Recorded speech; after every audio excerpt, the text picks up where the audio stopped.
Hello friends, doctor NP blogs में आपका स्वागत है। आज हम तमिलनाडु में हैं और घूमने आए हैं महाबलीपुरम।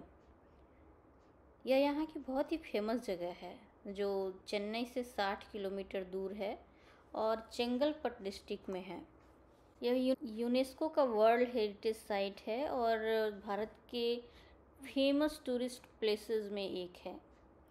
यहाँ 7वीं और 8वीं शताब्दी में बने हुए मंदिर और प्राचीन प्रतिमाएं और गुफाएं हैं जो पहाड़ को काटकर बनाया गया है।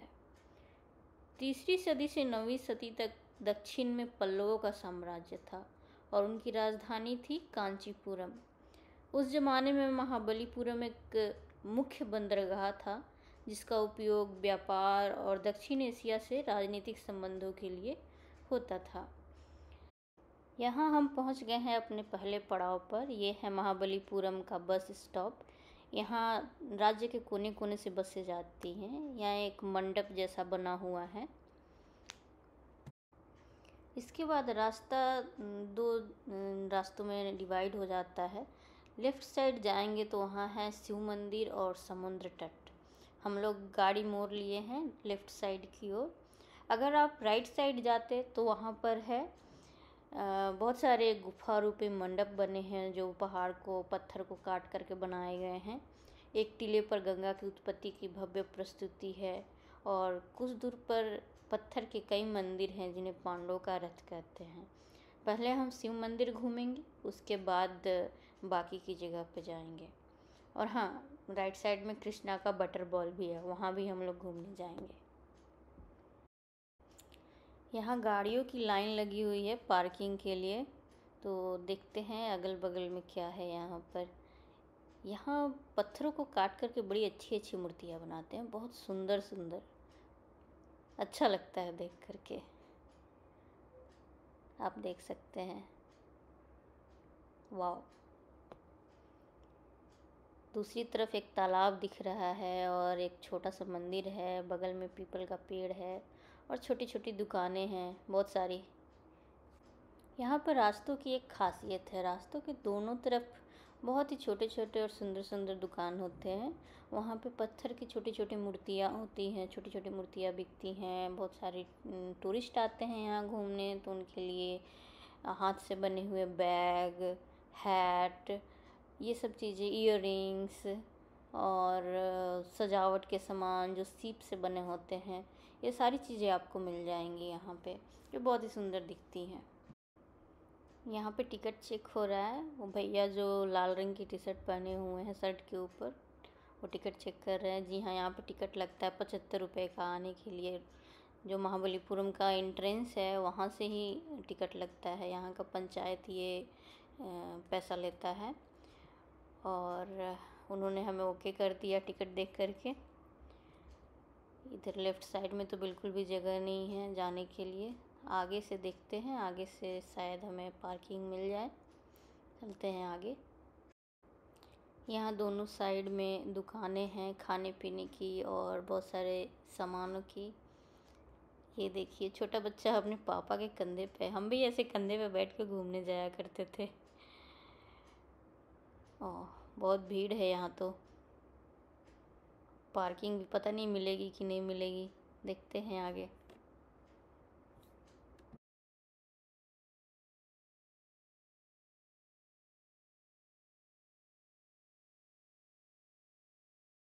बहुत घूमने के बाद हमें एक पार्किंग की जगह मिल गई है।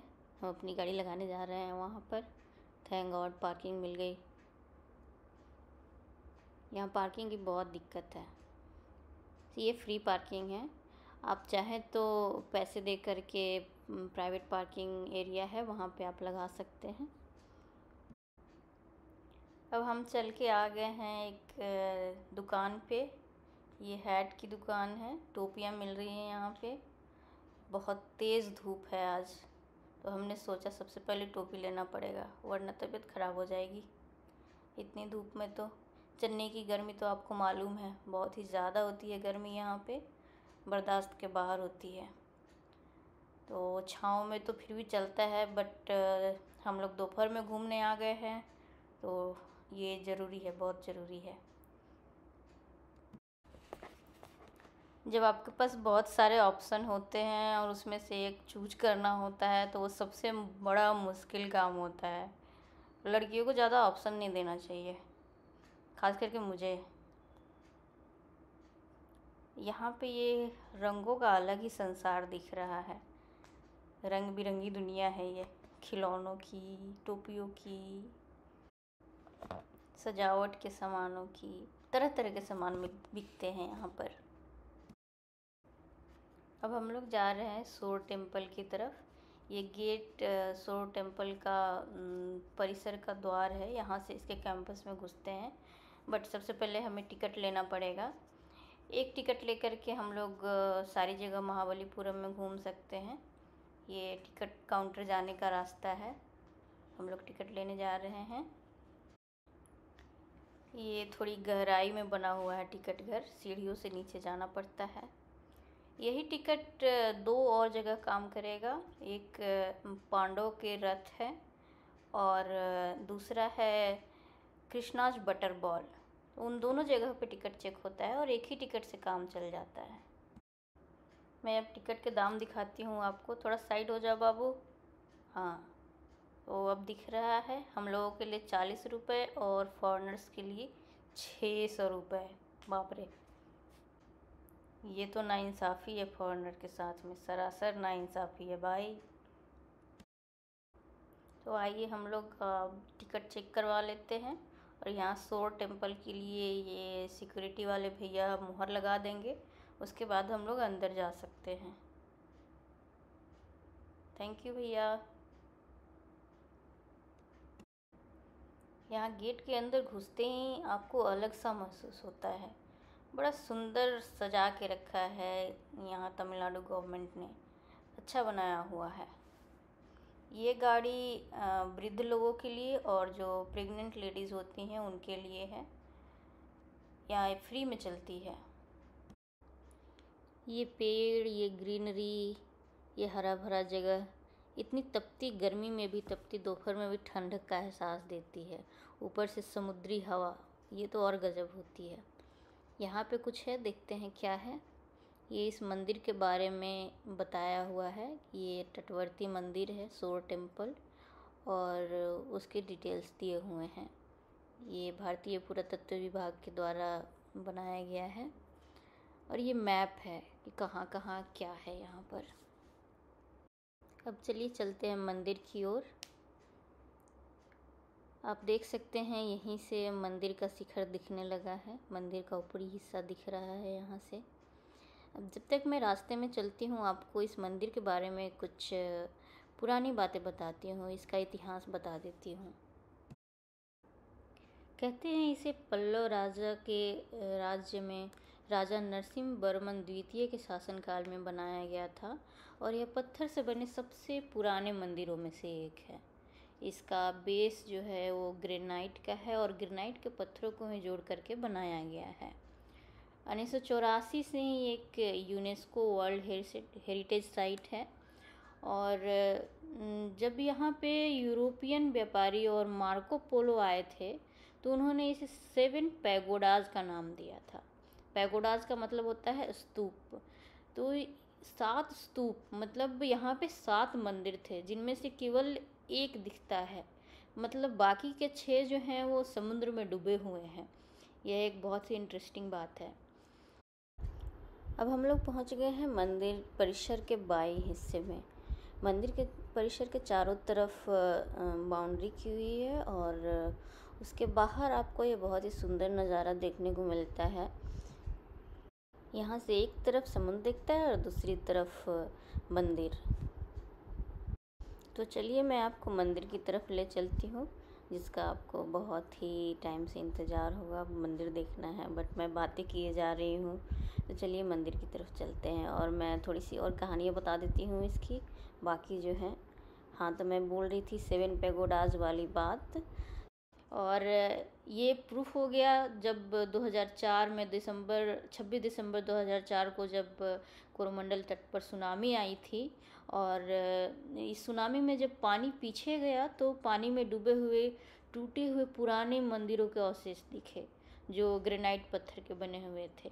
और पत्थर के कुछ शेर, हाथी और मोर भी दिखे, जो पल्लव साम्राज्य में मंदिरों को सजाने में उपयोग होते थे।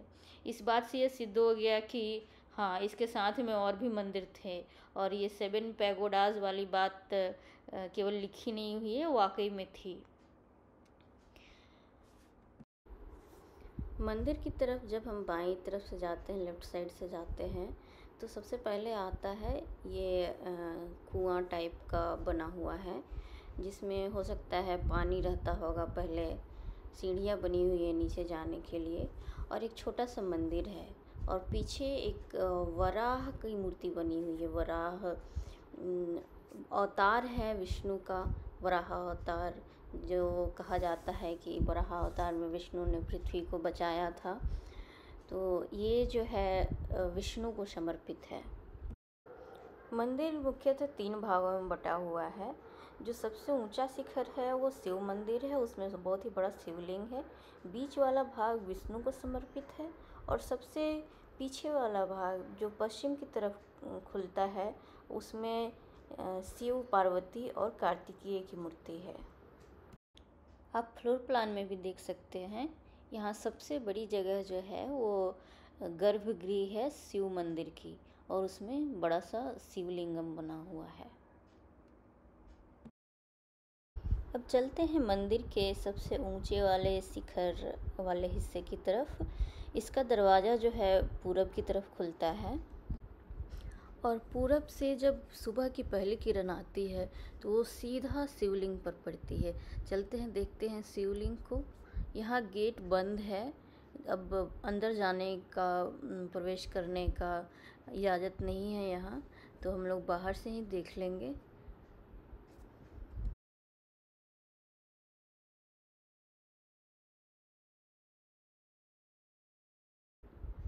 मंदिर की दीवारें बहुत ही मोटी ग्रेनाइट पत्थर की बनी हुई है, और इसके पिलर्स पर शेर बने हुए हैं, और दीवारों पर मंडप और तरह तरह की आकृतियाँ, जैसे पूजा करते हुए लोगों की आकृति, और भी आकृतियाँ हैं जो समझ में नहीं आती हैं, क्योंकि समुद्र के खारेपन के कारण जो हवा यहाँ की होती है उसमें सॉल्ट बहुत ज़्यादा होता है और नमी बहुत ज़्यादा होती है। इसके कारण दीवार जो है काफ़ी क्षतिग्रस्त हो चुकी है।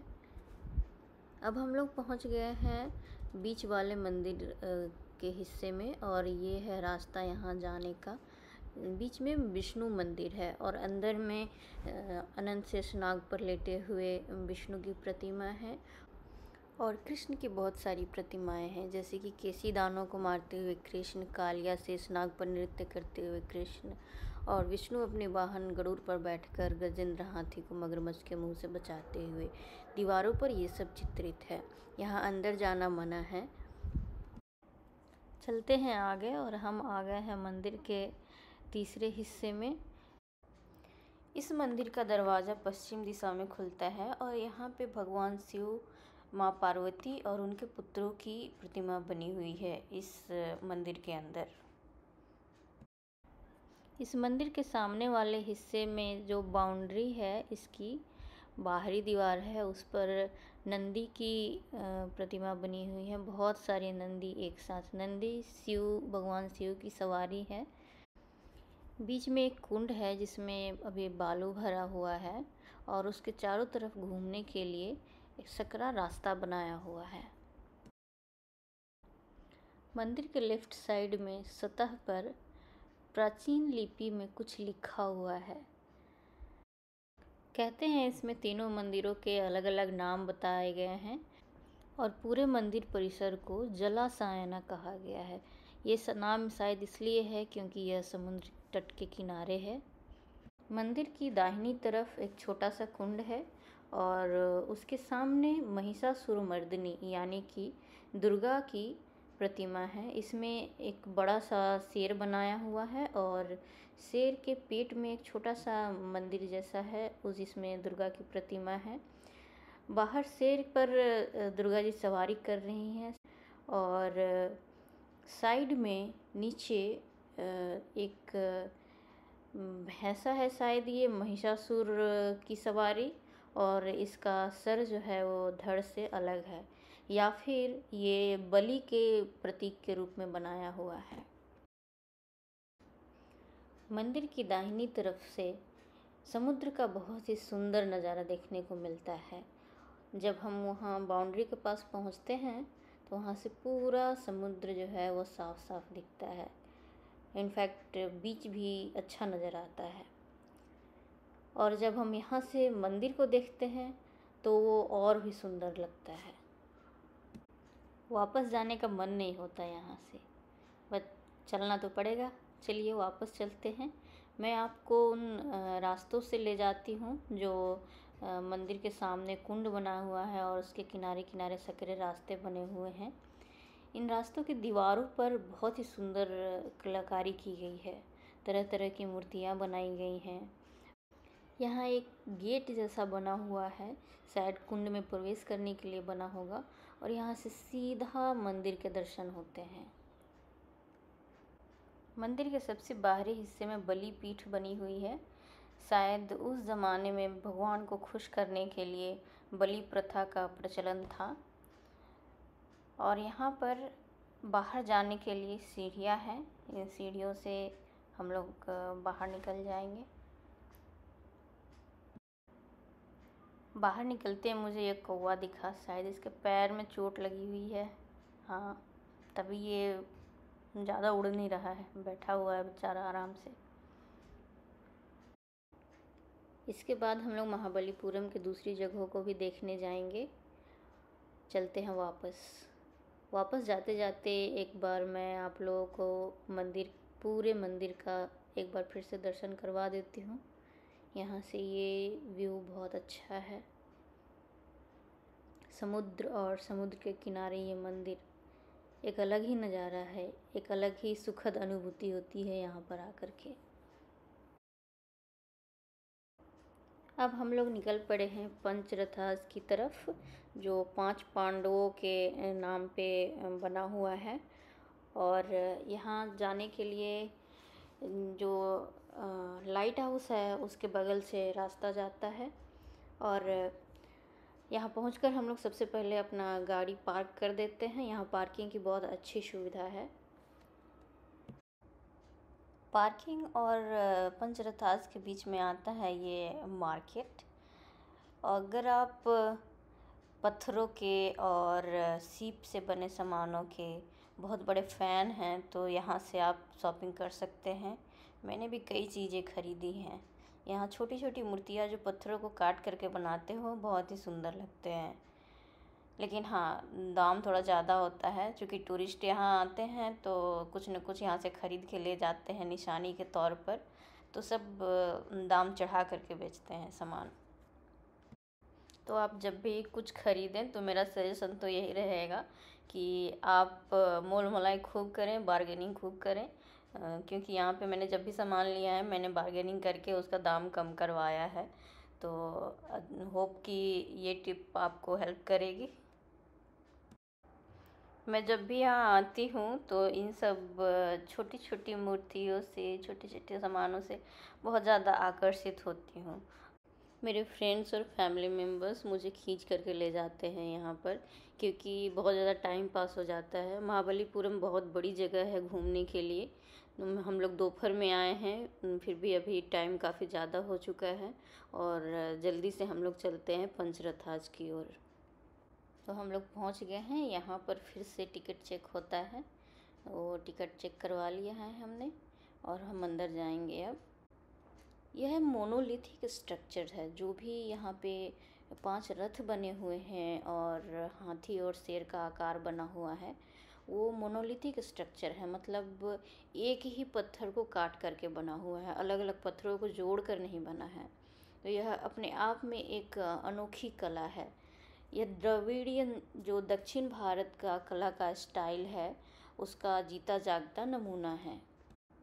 यहाँ द्रौपदी और अर्जुन का रथ साथ में बना हुआ है। कहा जाता है उनमें ज़्यादा प्रेम था। भीम रथ के सामने नकुल और सहदेव का रथ है और सबसे अंत में धर्मराज का रथ है। बीच बीच में हाथी, शेर और बैल की मूर्तियाँ बनी हुई हैं। चलिए हम इन रथों को नज़दीक से दिखाते हैं आपको। ये है धर्मराज का रथ। इसको कुछ स्तूप की स्टाइल में बनाया गया है, स्तूप की तरह बनाया गया है। और बहुत सारे लोग पता नहीं इस पे चढ़ क्यों जाते हैं, बाहर से भी देख सकते हैं। ये भीम का रथ है जो साइज़ में काफ़ी बड़ा है। शायद भीम की साइज़ को लेकर ही इसको बड़ा बनाया गया है। और उसके सामने है नकुल सहदेव का रथ, और दोनों के बीच में एक बहुत ही प्यारा हाथी बना हुआ है।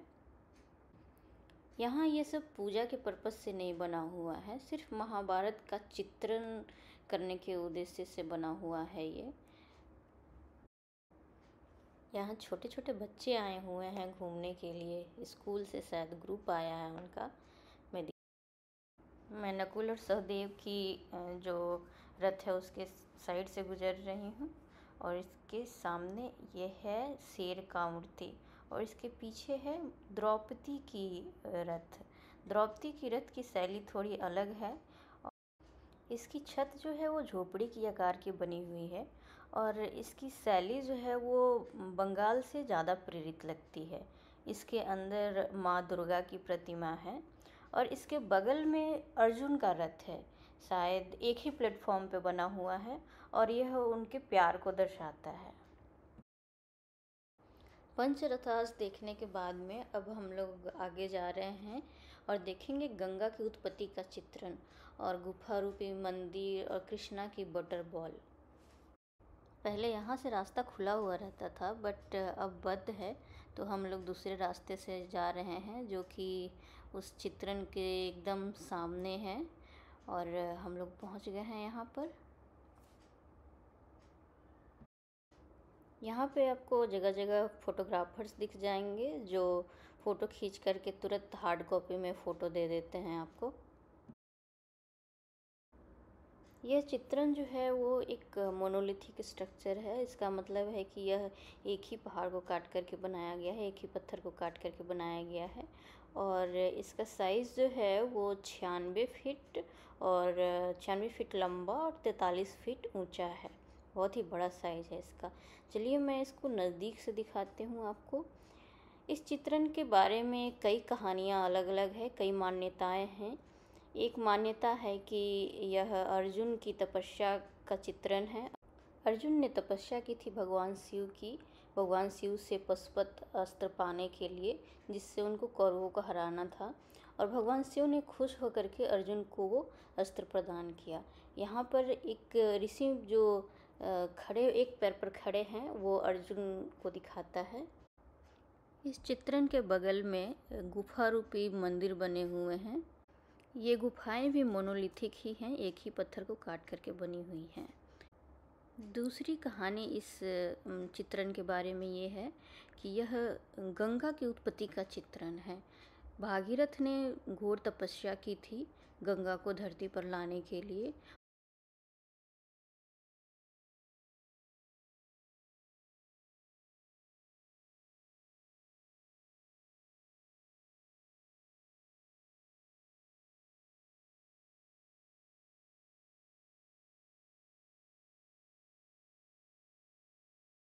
इस चित्रण में देवी देवताओं को गंगा को धरती पर स्वागत करते हुए देखा जा सकता है। यहाँ बहुत सारे मिथिकल फिगर्स बने हुए हैं, जैसे ऋषि मुनि, किन्नर, गंधर्व, अप्सरा, शिव के गण, नाग, तरह तरह के जीव जंतु जो हर्ष उल्लास के साथ गंगा के उद्भव के साक्षी बने हुए हैं। बीच में नाग देवता तैरते हुए बने हुए हैं। उनकी एक तरफ छोटे से मंदिर में भगवान विष्णु हैं, और ऊपर में शिव हैं जो भागीरथ के बगल में हैं। भागीरथ एक पैर पर खड़े हैं हाथ जोड़े हुए, और तपस्या कर रहे हैं गंगा को धरती पर लाने के लिए। एक और मान्यता है कि यह पुराने ज़माने में कलाकारों द्वारा जीवों में जो जीवन का संचार है उसको उकेरा हुआ है। यह दिखाता है कि जीवन और सभ्यता जो है उसकी शुरुआत नदियों के किनारे हुई थी। अब हम लोग पहुंच गए हैं कृष्णा का बटर बॉल देखने के लिए। इसका ओरिजिनल नाम है वान इराई काल। इसका मतलब होता है आकाश देवता का पत्थर। और यह 20 फीट और 16 फीट आकार का है, 20 फीट ऊंचा और 16 फीट चौड़ा, और इसका वज़न लगभग 250 टन है। हिंदू पौराणिक कथा के अनुसार भगवान कृष्ण यशोदा मैया की दही हांडी से मक्खन चुराया करते थे, और यह पत्थर जो है वो मक्खन की तरह हल्का हवा में तैरता हुआ नज़र आता है, इसलिए शायद इसको कृष्णास बटर बॉल कहते हैं। यह 1200 साल से ऐसे ही फिसलन वाली तिरछी सतह पर टिका हुआ है। पल्लव राजा नरसिंह वर्मन ने इस पत्थर को हटाने के लिए असफल प्रयास किया था। फिर से 1908 में सिटी गवर्नर अर्थर हैवलॉक ने 7 हाथियों को लगाया इस पत्थर को खिसकाने के लिए, लेकिन नाकामयाब रहे। पत्थर टस से मस नहीं हुआ था। रोचक बात यह है कि यहाँ हर कोई आकर के पीछे से इसको धक्का देता है और नीचे गिराने की कोशिश करता है, लेकिन आज तक कोई भी इंसान इस पत्थर को हिलाने में कामयाब नहीं हो पाया है। अब हम पहुँच गए हैं महाबलीपुरम के सबसे ऊंचे टीले पर। यहाँ एक मंडप बना हुआ है और यहाँ से जो नज़ारा दिखता है वो अलग ही है। ये समुद्र, पूरा का पूरा अनंत समुद्र दिख रहा है, और शहर का जो महाबलीपुरम जो जगह है उसका भी पूरा नज़ारा यहाँ से देखा जा सकता है। काफ़ी शाम हो चुकी है, हमारे पैर भी थक गए हैं चलते चलते, घूमते घूमते। अब हमें घर की तरफ वापस चलना है। इस यात्रा का अनुभव आपसे बांट करके हमें काफ़ी अच्छा लगा। तो फिर मिलते हैं आपसे अगले यात्रा में, अगली वीडियो में। तब तक के लिए विदा लेते हैं हम आपसे। थैंक यू और बाय बाय।